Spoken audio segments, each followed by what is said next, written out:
నువ్వు చేసింది పెట్టింది నువ్వు ఎంత పెట్టావు ఎంత చేసావు అన్నది కాదు కావాల్సింది, అక్కడ ప్రేమతో మాత్రమే పెట్టింది మాత్రమే లెక్క.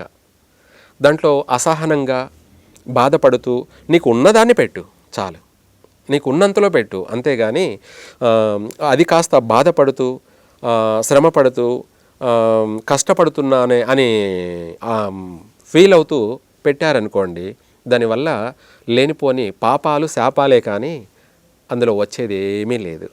అందుకనేసే మనం ఇన్ని పిండి వంటలు చేసి పెట్టడం కన్నా బియ్యం పిండి అంటే లేని వాళ్ళు కూడా పితృదేవతల అనుగ్రహం పొందడానికి ముగ్గు పిండి అనేది బియ్యం పిండితో వేయడం వల్ల, ఆ చీమలు తినడం వల్ల, పక్షులన్నీ వచ్చి తినడం వల్ల పూర్తిగా సర్వసకల దేవతల యొక్క సంపూర్ణ ఆశీర్వచనం అనుగ్రహం అనేది 100% కలుగుతుంది.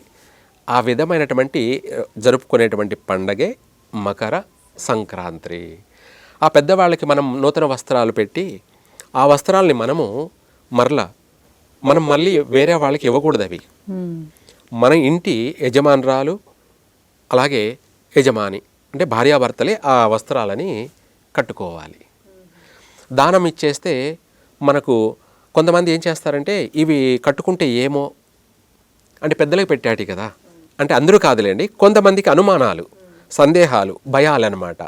పెద్దవాళ్ళకి పెట్టాం కదా ఈ మనం కట్టుకోవచ్చు కట్టుకోకూడదు అని చెప్పేసి ఇతరులకు దానం చేస్తూ ఉంటారనమాట.